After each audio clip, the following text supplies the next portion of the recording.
enabled, and we're going to start recording now.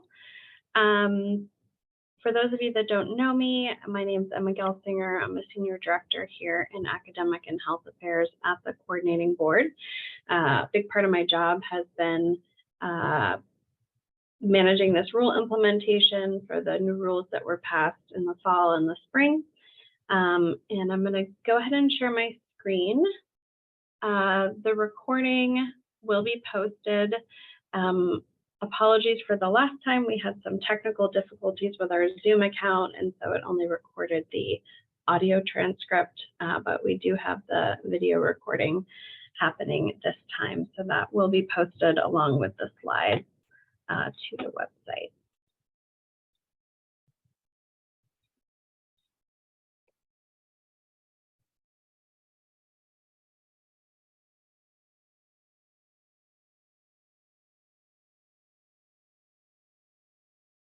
All right, can you all see my screen okay? Yes. I'm just going to assume that you can, unless others tell me otherwise. Okay, great, thanks. So I'm going to do kind of an overview of the processes associated with the new rules related to the new degree programs and program changes. I know I've provided some charts to you all before, but we've gotten a lot of questions over the last couple of months about, well, when should I submit this? What do I need to submit? Who needs to approve it, et cetera. So instead of making one large flow chart for you, I broke it out by each type of degree request so that you all will have that for your reference. And then I'll provide a brief update on the new forms, and then we'll have probably lots of time for question and answer.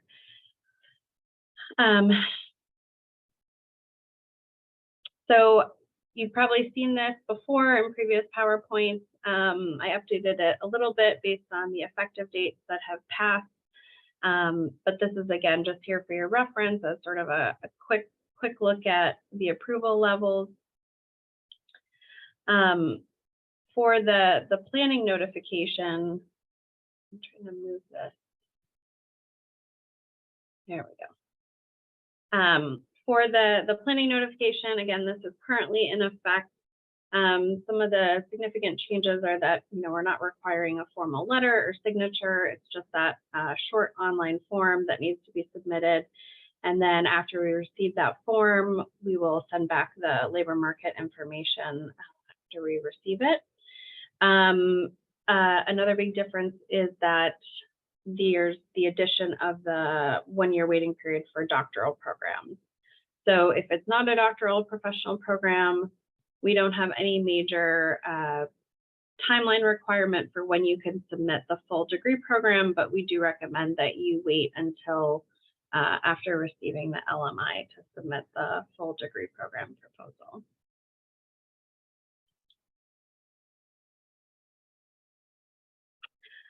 For the applied associates and workforce certificates, again, there haven't been any rule changes related to these requests. The rule changes have only been for the academic requests. So there's no real changes to this process in terms of approval. You would still need to do the 50-mile notification, submit it to us, and then we review and approve. However, we did update the form and add it into the other online forms for the colleges and universities to access. This was done mostly because I didn't want the community colleges and technical colleges to have to go to two different places in order to submit their degree program proposals. So it's a very similar form. There aren't any major differences really, but it is located in the same place as the other forms, and I will get to that later on. For the academic associate degree, again, big change here is that you don't need to do the 50-mile notification before you submit it.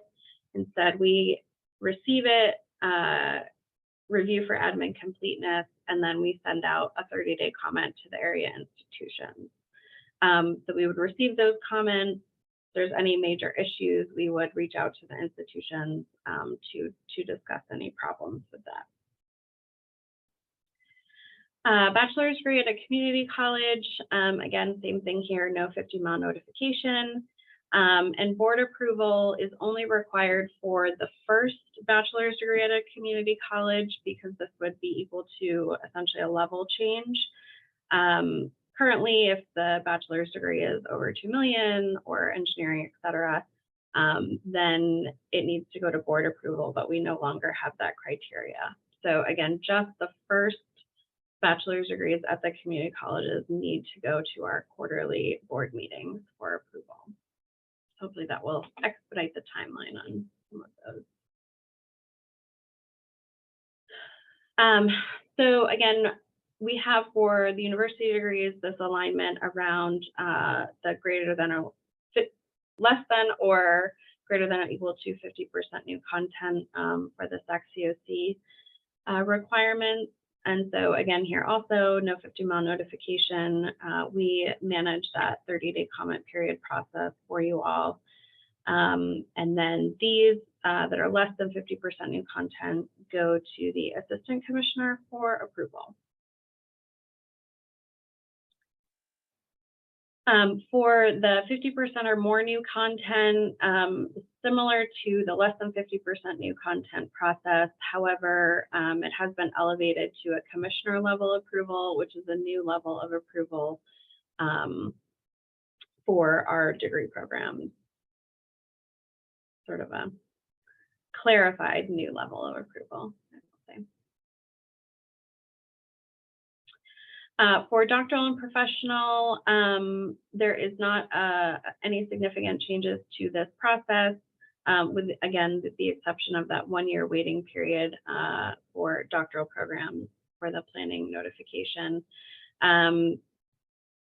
There'd be the no 50-mile notification. Again, in our staff review, we would still be doing the desk review and the site visit, and then any doctoral professional program needs to go to our quarterly board meeting for approval. The embedded associate, this is really for universities and HRIs. This is a new degree program option. It is exempt from the planning notification requirement, but it follows a similar approval workflow as many of the other degrees where we would be doing the 30-day comment period. Degree program changes is probably sort of the wonkiest of them all. So one key change that was effective in May is that any modality changes are notification only. And so this is for all degree levels. I know I talked about this in a little bit more detail at the previous Lunch and Learn, but essentially, even for doctoral programs, they used to have to go through this extended process and review of the Learning Technology Advisory Committee for the modality changes, but that is not the case anymore. Everything is notification only. We do have this division into substantive and non-substantive changes, and I do have a slide next that lists what these are. But essentially, if it's a substantive change and it's a revision to a doctoral or professional program or any program approved by the board after September 1st, it needs to go to the quarterly board meeting for approval. We have this September 1st deadline because we wanted to make sure that sort of the engineering programs and the 2 million plus programs that have been approved by the board previously, those would not have to go back to the board unless they are a doctoral or professional program. So really wanting to limit the number of things that have to go to our board for approval, which and expedites the timeline for you all and reduces the workload for us. If it does not fall under that criteria and it's a substantive revision, then it goes to the assistant commissioner for approval. Non-substantive changes typically would always go to the assistant commissioner for approval. And again, there's program closures, program consolidation, and admin unit changes. Those are also notification only in addition to the modality changes.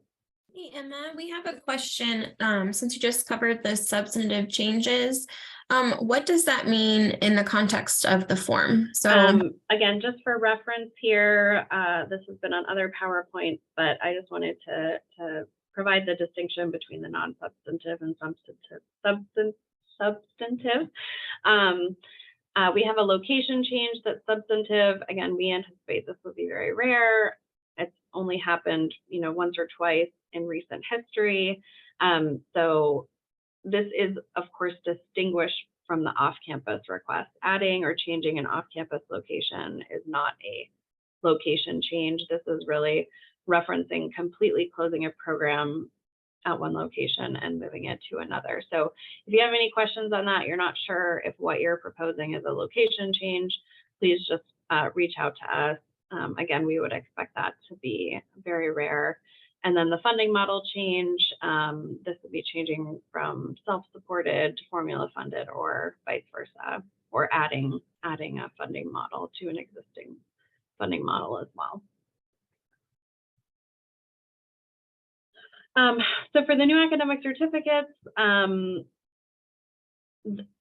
obviously we don't do the 50-mile notification anymore, and these are actually notification only. So we don't have an approval process for the academic certificates anymore after September 1st. There's also no semester credit hour or level threshold.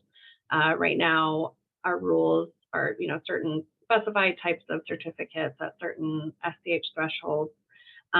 We've expanded this really to ensure that we can capture all the different kinds of academic certificates being offered without having to go through an extended approval process.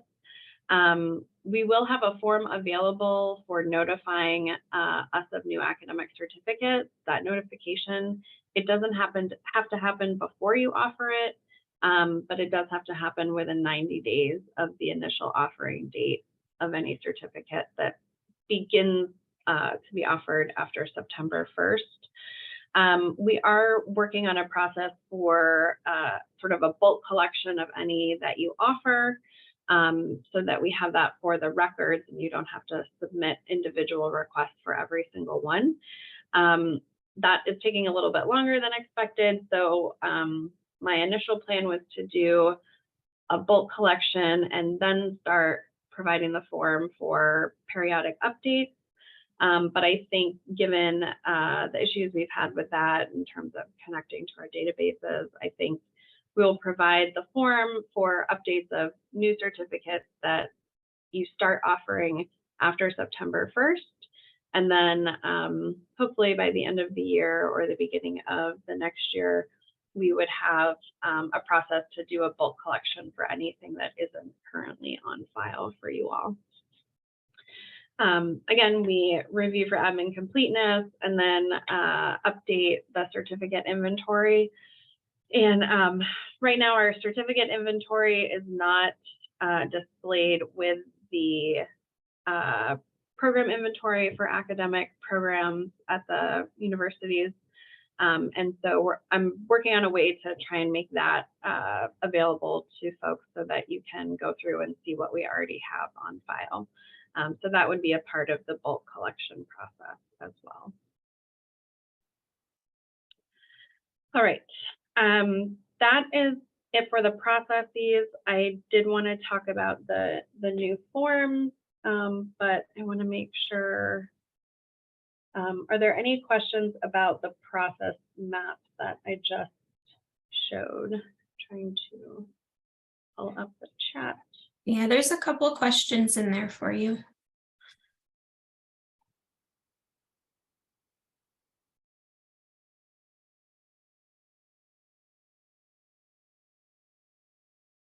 So the approval of bachelor's and master's degree greater than or less than 50% new content. So this does, I mean, in theory, it would apply to community colleges, but we don't anticipate that, for example, an academic associate degree would be more than 50% new content change, since the bulk of that degree is the core curriculum. I think for the bachelor's at the new community college, again, I think it would depend on how much of the curriculum is new for that bachelor's degree. That the bachelor's degree at the community college is a single form. And so once we receive the form, we would just determine if it has to go to the assistant commissioner or commissioner for approval, but it wouldn't change anything on your end. Yes, and as I mentioned, when we started, the slides and the recording will be provided.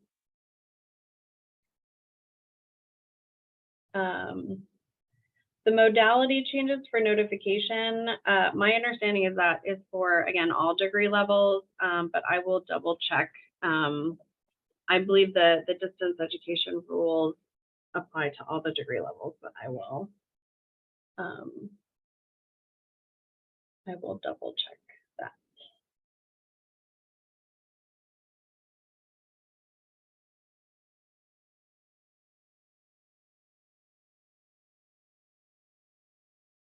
In terms of the response time for the 50% or less than 50% new content, I'm hoping, I think we've seen a significant increase in, significant decrease in the time for the planning notifications using our new form and our new processes.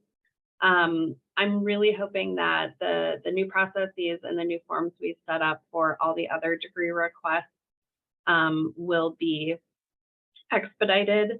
I will say we have, rules that say that if it hasn't been approved by the assistant commissioner in 6 months, it automatically goes up to commissioner approval. I don't anticipate it would be taking us 6 months to get to them. I think it's a little hard for me to tell you exactly how long it would take because we sort of need to start using the new system and the new forms and get a sense of is this increasing or decreasing the time? But based on what I've seen so far, I do think it will decrease the time.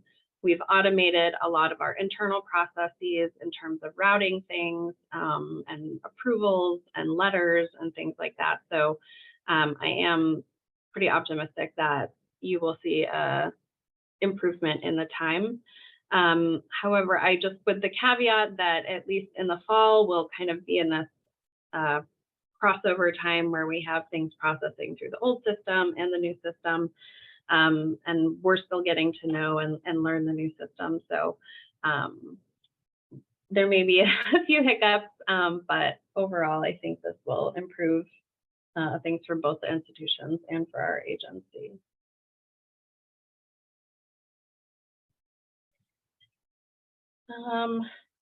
I will check on, it looks like there's a question in there about the LMI tool and the PDF. I will check in on that with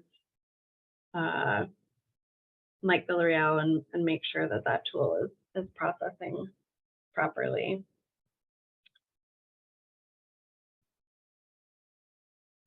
For the certificate, in terms of what we would want to be collecting, it would really be any academic certificate that you're offering as part of your degree programs. Sort of what you qualify under that would be up to the institution. It would be great to have more information about other micro-credentials and things like that that you all are offering. But the idea is that we would be able to, you would have the opportunity to report awards on any certificate that we have on file for you and not just the ones at the current threshold. And I saw there was a question there about the substantive versus non-substantive changes. The thinking behind this was really that the substantive changes are changes that would really significantly alter the degree program versus those that, again, are smaller changes like zip code and semester credit hour changes.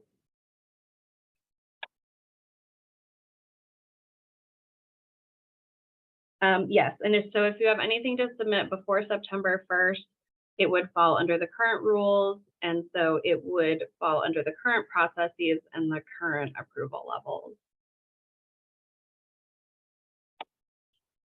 In terms of the new form, I will be posting the, well, I'll get to that in a minute. So in terms of the online forms, we're really having these be as much online content as possible with attachments where applicable. We've consolidated all of these requests really into 4 online forms that will show different fields depending on what type of request it is. Again, the 50% or more new content, the doctoral and professional, and the new bachelor's at a community college, that content will really be mostly attachments just because of the volume of content that are needed. We also, I know many of you submit sort of formal request letters from your CAOs or your presidents. That's not required. There is sort of an optional attachment option in the forms if you would like to upload it, but that is no longer required as part of the process. So we have a form for public, community, and technical colleges. Again, this has the applied associate and workforce certificates form, the academic associate degree form, and then the bachelor's degree at a community college form. So when those that are submitting for your institutions, they can open this form and they would select one of those degree requests to submit. For the public universities and health-related institutions, we have one form that is the embedded associate, the new bachelor's or master's with less than 50% new content and then 50% or more. And then the doctoral and professional form, because that workflow and business process for us is so different from the rest, that will actually be its own form. And then, so the degree program changes form, again, you saw that workflow, it's a little bit more complicated, but again, I wanted to try and keep this all in one place if possible. This has currently been designed for the public universities and HRIs, but as we're finalizing the form, we're working to see if it can also be used for the community and technical colleges. We will provide clarity on that before the form launches for the institutions. If for some reason we can't make it work for the community and technical colleges, you would just follow the same process that you do now for requesting or submitting changes. The only 2 of these requests that are moderately different from the current request is the zip code change form. We did add a few more fields into that just to get some clarity on the rationales behind the zip code changes. We're having to reach out to institutions a lot with follow-up questions, and so we're trying to embed those in the form now to help hopefully reduce some of that follow-up that we need to do. The funding model change, again, this is the modality, the off-campus, and the funding model. Those are 3 separate requests now. I think right now they're just one form, so we're really trying to break those out so we can track them separately and see how many we're receiving. So the funding model change does have some more detail.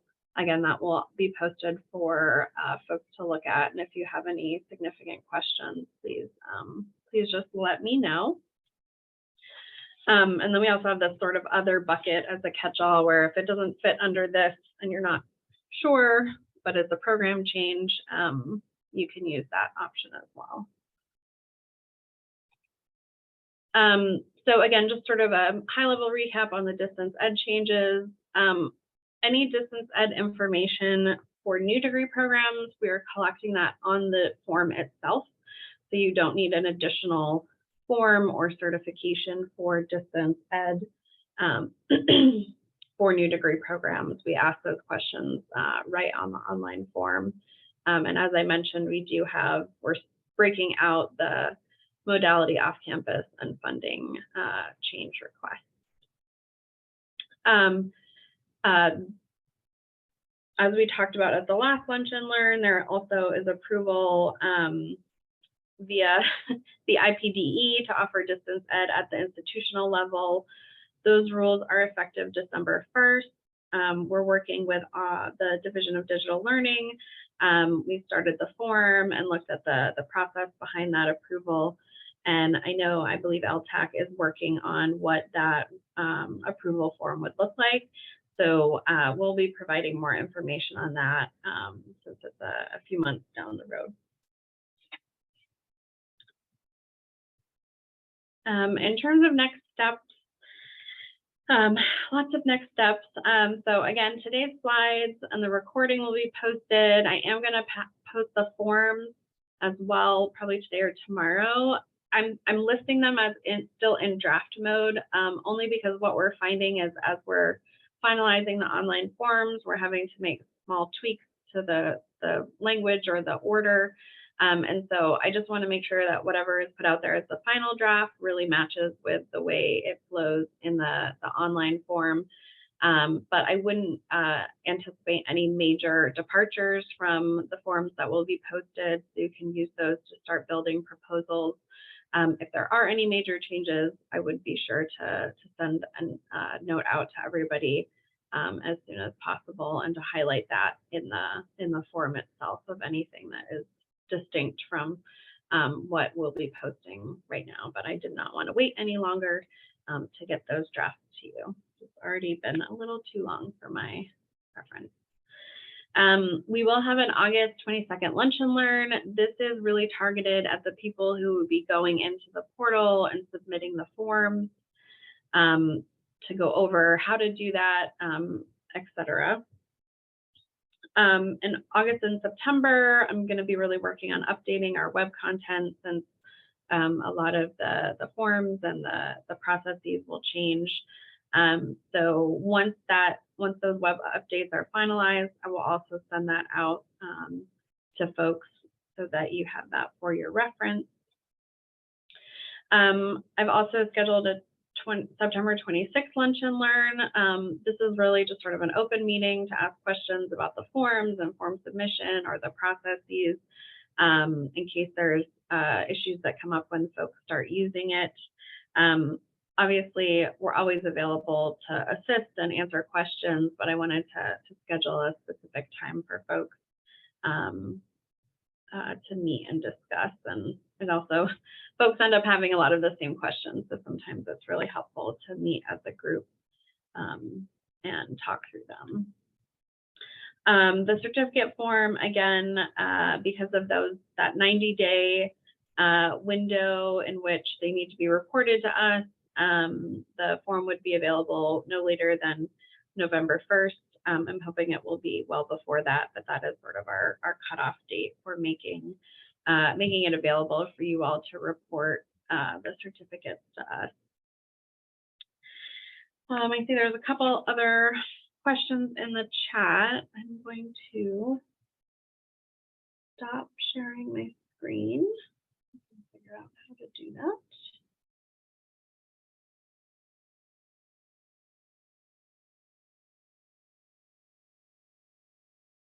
There we go. All right.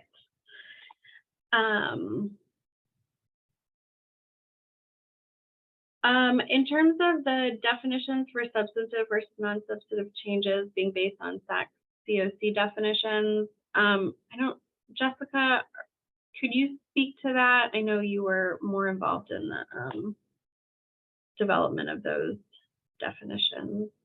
I think Jessica's still here. Yes, I'm still here. So my understanding was that we were I will get back to you on that. She was speaking, Emma. Jessica was giving an answer. So yeah, in terms of the need for the certification form for new programs, so for the we will have a certification section in all of the programs. The greater than 50% new content is really, I guess I would call it like analogous to the long form that has been developed. There's only a couple extra fields again, for the modality information and off-campus information in the forms that had certifying, the meeting the criteria. So 50% or less, those are much shorter forms with the certification pieces. And then the longer forms for the greater than 50% and doctoral, there will still be a certification, but those really look like check boxes, making sure that the person submitting them confirms that everything is accurate and true and that the program meets all the criteria required. So we have simplified the certification process a little bit.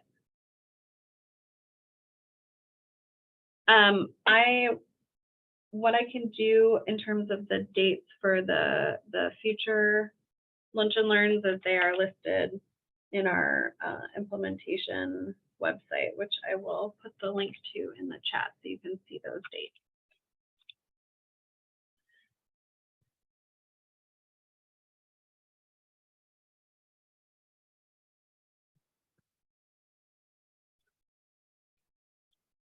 Oh. Okay. Sorry, I couldn't hear Jessica, but it sounds like she was answering the question. Oh, I'm sorry. I'm sorry, everyone. Sorry, Jessica, I interrupted you. That's okay. I know you can't hear me. So we were talking about what was it, the 50% new content, is that correct? I think it was asking about the substantive change, which is the 50% new content, but I'm not sure if that also applied to the program changes.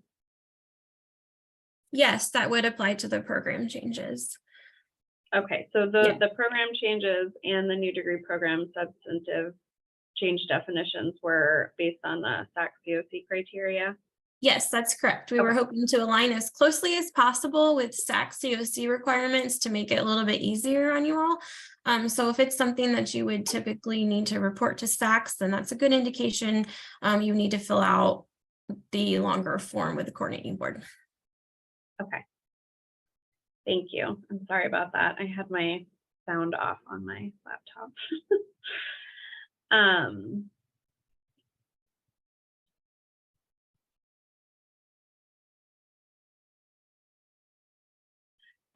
So there's a question in here about certificates and whether or not there's an expectation that they would go forward in terms of content connections to new current program umbrellas. So we don't have any criteria currently listed for that. I think obviously it's great to have stackable certificates and credentials, but they're notification only, so we wouldn't be denying anything or expecting any certain structure to the certificate.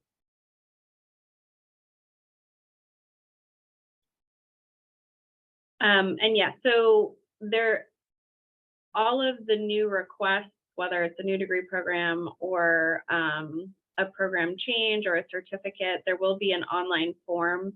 For most of the requests, it will be only an online form with maybe 1 or 2 attachments. But again, for the 50% or more new content, for the bachelor's at the community college, and for the doctoral and professional programs, because of the volume that we have to collect on those, there will be more attachments required for those requests, but there will be an online form component to all of the requests. This is, again, it links it up to a whole online system for our internal processing and for updating our databases. So it's actually really exciting on our end. Some of the initial feedback that we've gotten on the forms is that they're pretty intuitive and user-friendly. And so we'll be doing a demo of those on August 22nd. I did see a question in here about whether they would be in the current portal. Right now, the plan is to transition them to a new portal. We're working on making sure everybody that has access to the document submission portal now you would log in the same way you do to the current document submission portal, but you would go to a different portal. So we're making sure access is set up. We may have to adjust that, but that is the current plan. But again, we'll provide a demo of how to use that and how to access it, and then also would provide some videos for everyone to have for reference. And we can certainly schedule more time to do demonstrations and show people if it's needed. Any other questions? I don't see any new questions in the chat.